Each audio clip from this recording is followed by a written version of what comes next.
근데 이런 상황에서 지금 어떤 짓을 하냐 이것들이. 자, 이거 보세요. 통합 뉴스룸 국장 임명 동의 투표 공고. 네. KBS의 보도를 실무적으로 총괄하는 통합 뉴스룸 국장이라는 사람이 있어요. 네. 근데 그 사람에 대해서 임명 동의제가 있어요. 노조원들이 임명을 동의해야지만 그 사람을 임명하는 게 있는데 저는 사실 이 임명 동의제에서 동의하지 않아요. 나도. 이 지금처럼 어떤 KBS의 구성원들이 정치적인 어떤 독립성이랄까 정치로부터 한 발 떨어져서 객관적으로 판단하는 이런 것들이 부족하다고 저는 판단하는 이 시점에서 네. 임명동의가 과연 이게 이 시점에서 좀 적절하냐라는 거에 대해서 개인적으로 의문은 있습니다. 근데 일단 하고 있어요. 여기에 대해서요. 근데 여기서 대상자로 지명된 사람이 성재호 씨? 성재호라는 사람이에요. 성재호라는 사람 제가 몇 번 보여드렸어요. 기억은 못하겠지만. 피켓 들고 계시던 분인가요? 아. 그래서 제가 오늘 이분이 어떤 분인지 그러면은 대통령실에서 수신료 분리징수에 관한 여론 수렴을 하는 이 시점에서 성재호라는 사람을 지금 보도국장을 시키겠다고 들이대는 행위가 어떤 행위인지 네네네. 한번 좀 오늘 좀 보자고요.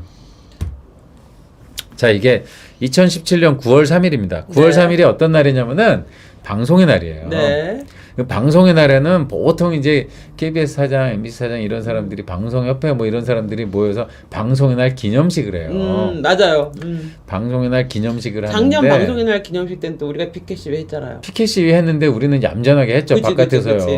근데 2017년 9월 3일에 이런 일이 벌어졌던 거예요. 뭐냐?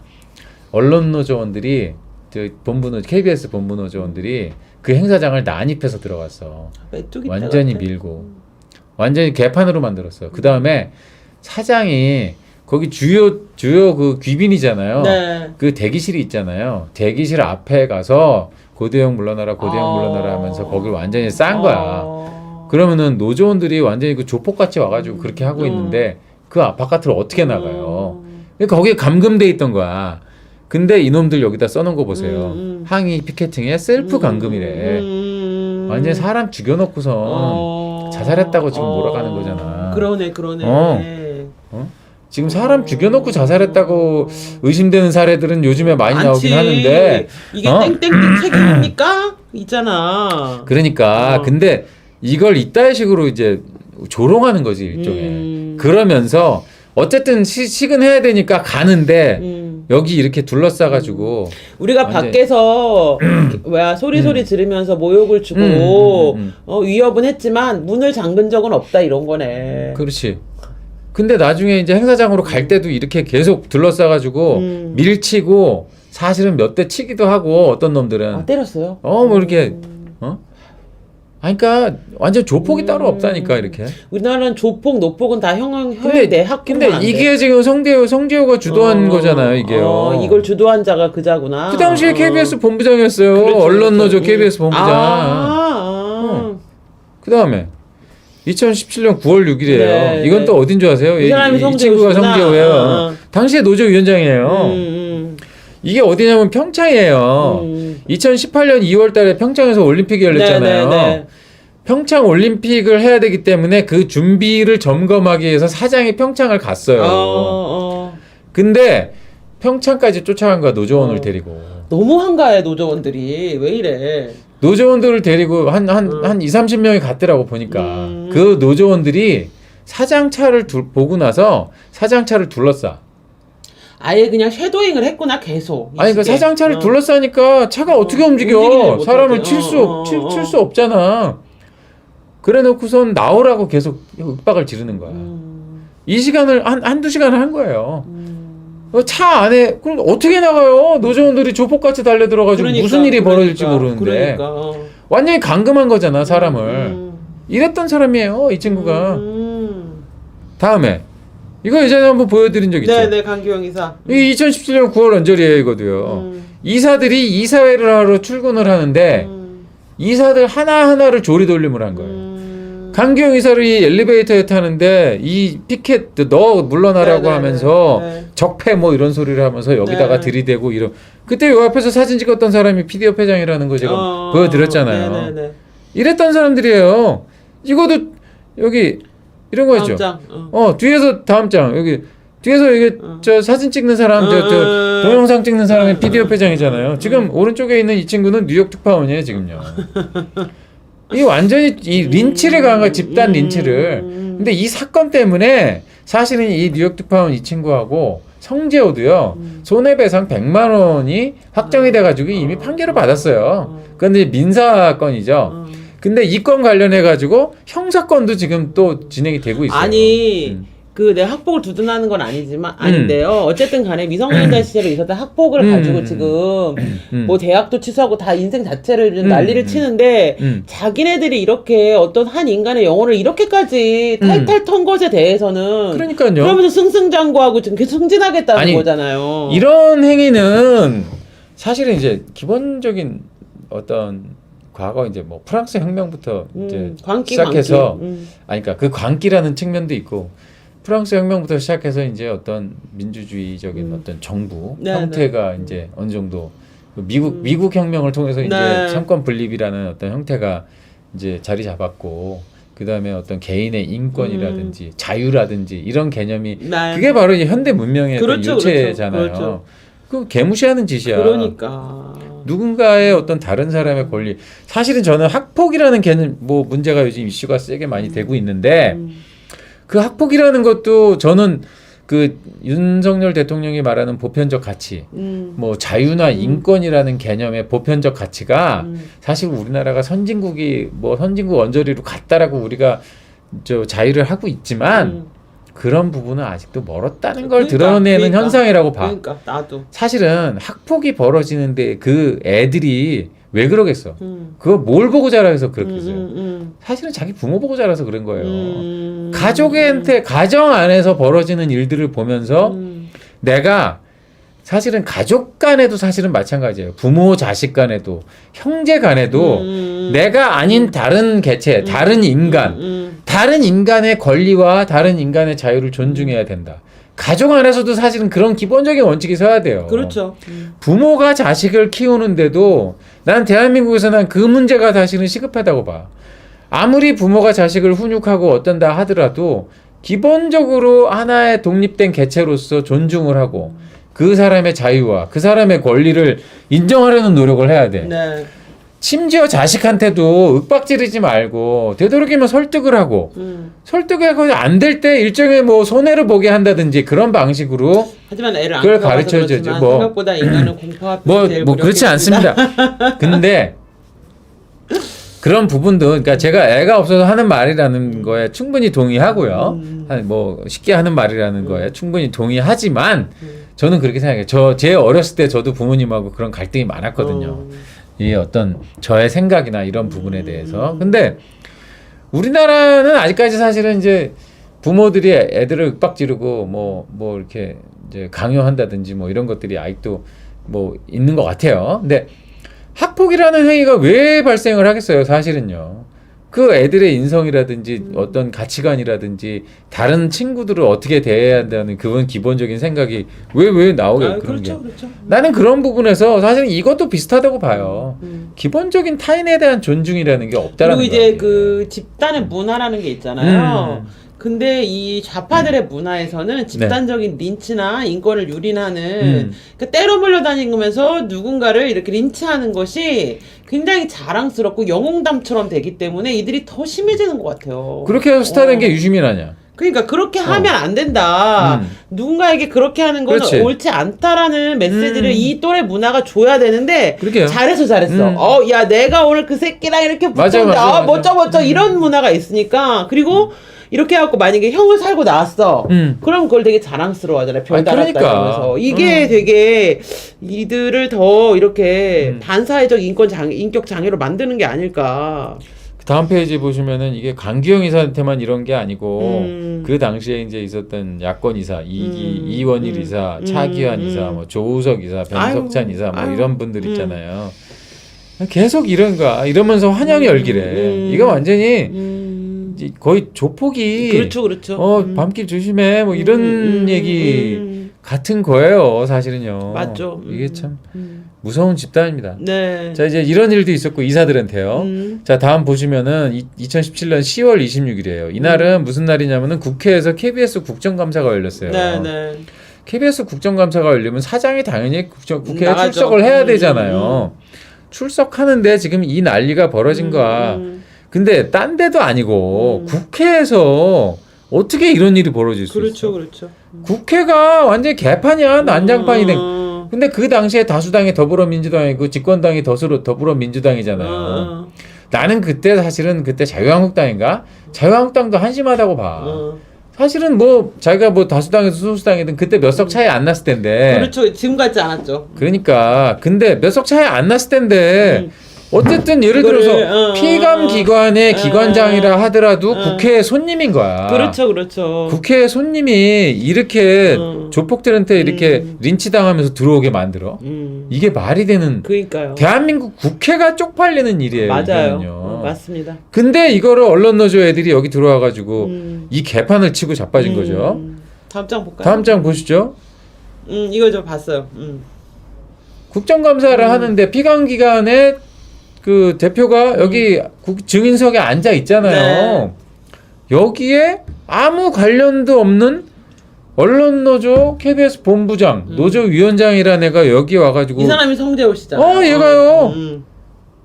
아니 그때 공로를 인정받아 보도본부장이 됐네. 아니 보도국장, 보도국장이 국장으로 됐네. 된다고 지금 하고 있어요. 아직 된 건 아니에요. 임명동의제 뭐 투표를 한다고 그러니까 지네들이 좋다고 한 거니까 거기서 패스 못하면 못하겠죠. 근데 이것도 난 진짜 이 그림 자체도 정말 너무나 한심하지만 이게 대한민국의 국격이 이게 국회라는 집단이 이게 이래도 되나 진짜. 국정감사 자체가 무슨 조폭들의 어떤 그냥 놀이터 같은 식으로 돼버린 거잖아요, 이게요. 근데 문재인 정부 5년이 대한민국이 음. 사실상 무정부 상태였던 것으로 저는 보여요. 맞아요. 거의 지금 이 상태로 보면 국회 안에서 이런 일이 벌어지고 있잖아요. 무정부 아니, 상태였던 5년을 지금 이제 새로운 정부가 들어와서 이제 바로 잡으려고 하니까 곳곳에 암초가 걸리고 저항이 지금 계속 되는 이게 국회의원들끼리 뭐 의사 진행을 하면서 뭐 예를 들어서 싸운다 그것도 꼴불견이긴 하지만은 그것도 아닌 거야 이거는. 국회의원도 아닌 그 헌법기관도 아닌 아무것도 아닌 인간들이 와가지고 여기서 이 깽판을 치는 거를 그렇지. 이렇게 허용을 한다? 이 다음 페이지 보세요. 성재호는 아니지만 성재호 밑에 이 조합원들 민노총 언론노조 KBS 쪽 본부 조합원들 계속 따라다니면서 지금 윽박 지르고 지금 이러고 있는 거예요. 국회 업무를 이렇게 방해해도 이렇게 되는 거예요 진짜. 나 진짜 이런 것도 진짜 한심해가지고 내가. 자, 그 다음 페이지 보시면은 자 국회만 찾아갔냐? 당시에 이사들을 윽박 지르려고 직장까지 쫓아갔어요. 맞아요. 명지대죠? 명지대 강규영 교수. 아니 자기가 어떤 직장에서 일을 하는데 그 직장에 몰려와가지고 누가 집회를 하고 막 제가 옛날에 초창기 기자 생활할 때 네네. 제가 또 겁대가리가 없잖아요. 여기저기서 막 민감한 뭐가 뭐 이렇게 이런 거 있는 거를 제가 가서 막 물어봐? 막 했어요. 취재도 하고. 그래가지고 정철웅 기자 나와라 해가지고 우리 회사 앞에서 막 집회요 여러 번 한 적도 있었어요. 사람들이 몰려와갖고 이 싸가지 새끼. 죽여버린다 이러면. 야 이게 내 명에 살겠나 내가. 근데 저는 그 당시에 뭐 아주 젊었을 때니까 그리고 뭐 젊은 혈기에 열혈 기자였으니까 뭐 그냥 그렇다 치는데 보통 이렇게 누군가 몰려와서 이런 걸 하면은 되게 위축되거든요. 아 그럼요. 무섭죠. 이거 무서워요 진짜. 거기다가 정권이 바뀌었을 때잖아. 그리고 얘네들은 이걸 넘어서서 가족 신상까지 다 털었잖아요. 그러니까 사실 되게 무서운 사실 이것도 굉장히 심각한 폭력이야. 사폭만큼 심각한 폭력, 더 심각한 폭력이에요. 이게 노조가 이 짓 하잖아요. 이게 김포에서 택배 대리점 자살하잖아요. 죽인 사건 있잖아요. 네네, 맞습니다. 사실은 그거하고 사실은 본질적으로 다르지 않아요. 제가 요때 이제 이런 일을 하셨던 분을 이제 만났는데 지금도 되게 두려워하시는 게 뭐냐면은 본인은 할 수 있어. 그런데 와이프랑 자식들이 그러니까. 그때 너무 끔찍했던 기억이 있으니까 못하게 맞아요. 한다는 맞아요. 거예요. 말을 네. 하지 말라고. 네, 언제 네. 또 언론 노조 애들이 와서 우리 집안을 다 터는 것에 맞아요. 대한 두려움. 근데 국가가 그런 걸 보호하질 않아. 음. 정말 국가가 보호해야 그렇죠. 될 거는 그렇죠. 그런 거야. 그렇죠. 그러니까 더 참사를 왜 강영구를 구속하지 않냐는 거야. 내 말은. 그러니까 국가가 이태원에서 어떤 사람들이 뭐 어떤 그 축제 같은 거를 하다가 사고 나는 거를 아니 전국이나 뭐 모든 상황에 있는 모든 걸 국가가 어떻게 다 해 그거를. 물론 국가가 평소에 어떤 시스템을 잘 네. 만들면은 그런 거를 그런 사고가 발생할 확률을 줄인다든지 할 수는 있어요. 그러니까 그래도 그런 거에 대해서 국가의 책임을 막 요구하는 거는 웃기는 소리지만은 노조원들이 가가지고 누군가를 일방적으로 린치하고 가족들을 괴롭히고 누군가를 자살로 몰아가고 네, 네. 이러는 행위는 국가가 막아야 되는 네, 거야 네, 정말. 네, 네. 아니 동네 깡패 새끼들이 설치는데 국가가 구경하고 있는 거하고 뭐가 다르냐고. 그러니까 나는 한동훈 장관 그것도 그런데 그러니까 이게 본인을 넘어서 가족에 대한 어떤 위협이나 가해로 갔을 맞아요. 때는 진짜 그거는 진짜 저는 형량을 10배나 늘려야 된다고 생각해. 그 다음 페이지 보세요. 이거 한양대 김경민 이사 저기 나가라고 타격 주간 적폐 이사 타격 주간. 홍위병하고 똑같지 뭐. 아니, 홍위병하고 똑같을 뿐만 아니라 이게 말 쓰는 게 거의 뭐 그러니까요. 북한 노동당식 표현인 거야. 거의 맞아요. 이거는 무슨 적폐 이사 타격. 그리고 이 사람이 진짜 이게. 스승이잖아. 자기 제자들 앞에서 이 짓을 하면 어떡해. 그러니까요. 자, 다음 장. 페이지 보시죠. 이게 법무법인 발은 여기 이 법무법인의 이원일 이사라는 사람이 이제 네. 변호사로 일을 하고 있다. 네. 이 사람 직장이에요. 네, 네. 학교도 그렇지만은 일반 직장에 가가지고 그렇죠. 이런 짓을 그렇죠. 하는 게 말이 돼요 이게요? 아니 그냥 회사 앞에서 피켓팅 하라고요. 얼마든지 할 수 있잖아. 그러게. 왜 이런 깡패 짓을 하냐고. 다음 장? 그 다음 배 보여주세요. 심지어 이게 저 한양대에는 심지어 안에 교수실까지 찾아 들어가가지고 깽판을 쳐요. 또라이구나 완전히 얘는. 지금 이러고 있잖아요. 지금 이 친구가 지금 이런 친구예요. 자 이건 뭐냐면은요. 다음 장. 등천동에 당시에 고대영 사장 집이 등천동에 있어요. 등천동 집 앞에 가서 이 짓을 했어요. 그러니까요. 이게 제일 문제인데 얘네들은 그냥 사장을 압박한다고 하지만 이웃도 보지만 그 이웃이 누구를 보냐면 이 사람이 자식까지 보잖아. 그러니까요. 이 가족들은 뭐가 되냐고. 그러니까. 여기뿐만 아니라 당시에 이인호 이사장 있죠. 이분 집에 있는 데까지 가가지고. 그러니까 가족을 가지고 협박하는 조폭과 사채업자와 얘네가 뭐가 다르냐는 거야. 정말 한치도 다를 바가 없는 그런 짓을 다 주도했던 친구예요. 뒷장으로 가주세요. 자, 이건 뭐냐? 강기영 이사를 이렇게 조롱하는 거야. 인격을 말살하는 행위죠. 네. 누군가 여기 뭐 KBS 파업은행 흥행을 뒤에서 돕고 있지 파업 요정 아니 어떤 의견이 다르고 뭘 할지언정 이런 짓을 하면 안 되죠. 그렇죠. 인격 말살행위잖아. 모욕하고 있고. 자, 다음 페이지 보세요. 강기영 이사 비난하면서 만들었던 포스터 이거 들고 온갖 사방천지를 싸돌아다니면서 이걸 하고 있는 거야. 왈왈왈 애견 망신시키는 강규영이 어쩌고 저쩌고 뭐 이런 소리를 해요. 애견 망신시키는 문재인으로 바꿀까? 그렇죠. 갑자기 바꾸고 싶었네. 개버린보다는 진짜 훨씬 낫지. 개버린 인간이 있는데 진짜 그렇잖아요.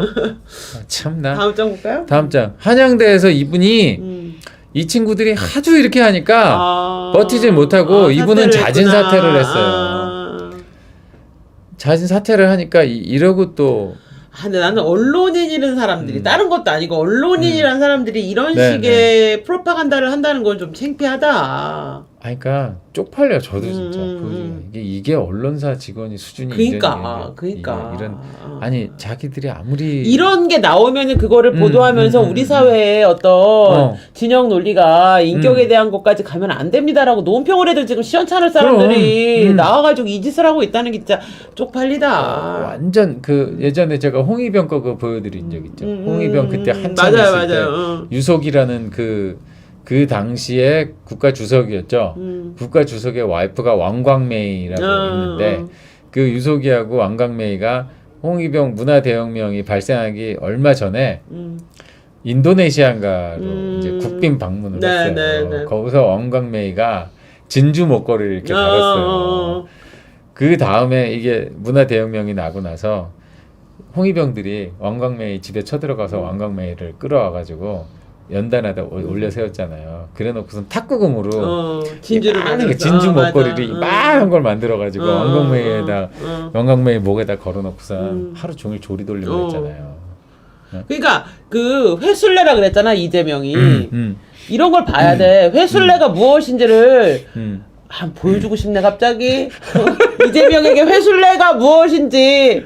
여기 또 순회동에 또 가족들 사셨잖아요. 그 아들 다니는 학교까지 해갖고 싹 한번 회술래가 무엇인지를 이렇게 보여드리고 싶네. 이런 걸 회술래라고 하는 거야. 그러니까 언론인들이 참 이런 짓을 하니 참. 검찰을 출석하라 그랬더니만 조용히 와도 되는 걸 온 때를 다 끌고 와서 왜 회술래 시키냐고 하는 게 회술래가 아니고 이런 그럼. 걸 회술래라고 하는 그럼. 거야. 또 무슨 짓을 했냐 다음에 보여주시죠. 네네. 이게 뭐냐면 허핑턴 포스트. 이게 허핑턴 포스트가 저기 뭐야 코리아가 한겨레가 하는 거잖아요. 이거. 네네. 그러니까 이게 얘네들도 여기에 관여된 사람이 초창기에 관여됐던 사람이 네네. MBC에서 지금 이사장하고 있던 권태선이라는 사람이에요. 제가. 그 여자 그렇죠. 눈물 뚝뚝 나고 눈물. 그렇지. 근데 이게 뭐냐? 자, 고대영 사장이 200만 원에 팔아먹었다. 뭐를 KBS 보도를 팔아먹었다. 이게 뭐냐? 성재호 그 인간이 위원장으로 있던 네네. KBS 본부노조, 언론노조, 민노총 언론노조, KBS 본부노조가 의혹을 제기해요. 2010년 언저리쯤에 네네. 국정원에 있는 뭐 정보 담당관이 고대영 사장 당시 고대영 보도국장한테 200만 원을 주고 보도를 뭐를 해달라고 뭐 이렇게 했다라는 거예요. 근데 근거는 아무것도 없지. 없어요. 어디 가서 그냥 이상한 뭐 무슨 뭘 주워 들었는지 모르겠는데 이걸 그냥 사방팔방에 퍼뜨리고 다닌 거예요. 네. 이 허핑턴 포스트뿐만 아니라 사실은 사내 게시판에서도 무슨 이걸 인용해가지고 무슨 예능 PD들이니 무슨 뭐 어디 뭐 무슨 협회니 이런 애들이 뭐 이 고대영이 200만 원에 뉴스를 팔아먹었다 이따위 소리를 하고 다니는 거야. 근데 아까 또 갑자기 생각이 났는데 네. 그 아까 언론노조 거기에 이제 언론노조에 또 그 모태가 되는 민원연이 있잖아요. 민원연에는 우리의 또 최민희 여사가 계시잖아요. 그렇지. 우리의 최민희 여사는 서민 교수님이 너는 다리가 짧아서 거기까지 못 걸어가 이 말했다고 다리가 짧다 그랬다고 고소를 하셨어요 명예훼손으로. 언제? 얼마 전에. 아직 사실 적시에 의한 명예훼손인가? 그렇지. 근데 나는 너무 웃긴 게 아니 자기네는 다리만 짧다 그래도 고발을 하면서 남한테 이런 짓을 했다는 게 어이가 없지 않습니까? 그렇죠. 내로남불은 DNA야. 네. 아니 근데 미친 거 아닙니까? 그 최민희가 최민 실제로 봤거든. 허리가 진짜 길어. 방송통신위원으로 될 것 같다는 하마평에 오르고 있대. 지금? 민주당에 지원을 했대. 6명 중에 하나래. 그래서 그거를 해준다고? 해줄 확률이 커 내가 보기에. 우리나라 방송은 이제 아무도 못 알아듣는 외계어로 하나요? 최민희만 알아듣는 그들의 언어. 최민희, 이경 뭐 이런 애들만 알아. 임세은 그들의 언어로 방송을 하나요? 자 다음 페이지 보시죠. 이런 온갖 폐악질을 다 해놓고선 2018년 1월 23일에 이러고 있어요. 우리가 이겼다고. 이러고 있습니다. 이 앞에서 맨 팔뚝 든 저분이 지금 보도국장으로 되려는 분이잖아요. 그렇죠. 이 친구가. 예. 근데 이렇게 하고 나서 강기영 이사의 해임이 부당하다고 대법원 판결이 났잖아요. 그죠? 그다음에 고대영 사장의 해임도 취소 판결이 났어요. 그렇죠. 그거는 이제 2심 판결이긴 하지만 지금까지 형제호를 비롯해서 언론노조의 그 누구도 거기에 대해서 사과한 적이 없죠. 사과나 유감 한마디 한 적이 없습니다. 예. 이게 인간입니까? 그러니까요. 아니 그 죽은 아버지 무덤 누군지도 모르는 죽은 아버지 무덤에다가 뭐 했다고 저 지랄 발광을 하면서 살아있는 사람을 이렇게까지 인격적으로 모독을 해놓고 어떻게 입을 쩍 그리고 그 있잖아요. 최근에 윤미향한테 이렇게 미안하다 릴레이를 하세요 그분들이. 그렇죠. 난 진짜 어이가 없어. 어이가 아직 확정 판결 난 것도 아닌데 그거는 그렇죠. 미안해 죽겠으면서 이렇게까지 사람을 하나를 여러 사람을 죽여놓고 그거는 안 미안해? 그러니까 진짜 이건 완전 무죄인데. 그리고 걔네들은 윤미향은 일부 유죄야. 그렇죠. 그리고 나머지도 사실은 2심에 가서 또 어떻게 될지 몰라요. 그러니까요. 근데 이런 일이 있고 나서 이제 양승동과 김희철이 이제 들어왔잖아요. 네, 네. 그동안에 KBS가 얼마나 극악스러운 편파 보도를 했는지는 그동안 제가 많이 보여드렸죠. 맞아요. 네. 예. 참